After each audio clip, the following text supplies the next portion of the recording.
కళాయి వేడి చేసుకొని వెన్న వేసి ఉల్లిపాయ ముక్కలు పచ్చిమిర్చి వేసుకొని వేగిన తర్వాత అల్లం వెల్లుల్లి పేస్ట్ వేసుకొని వేయించుకోవాలి.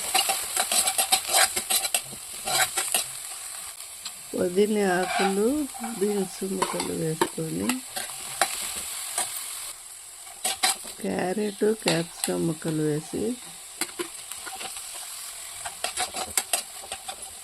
పాలకూర తురుము వేసి చిన్న మంటపై వేయించుకోవాలి. రాగి పిండి 1 కప్పు నీళ్ళు పోసి కలుపుకొని పెట్టుకోవాలి.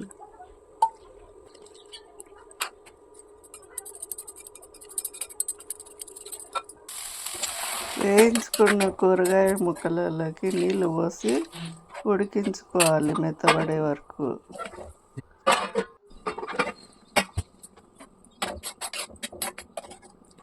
నీళ్ళు పోసి కలుపుకున్న రాగి పిండి మిశ్రమాన్ని పోసి కలుపుకోవాలి.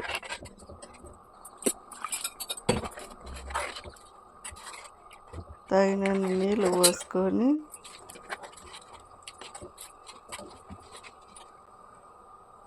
మిరియాల పొడి వాము వేసి తగినంత ఉప్పు వేసుకొని కలుపుకోవాలి. తురుముకున్న కొత్తిమీర వేసి ఉడికించుకోవాలి 5 నిమిషాలు.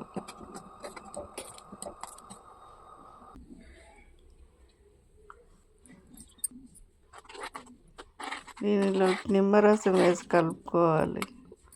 వేడి వేడి వెజిటేబుల్ రాగి సూపు తయారైనది.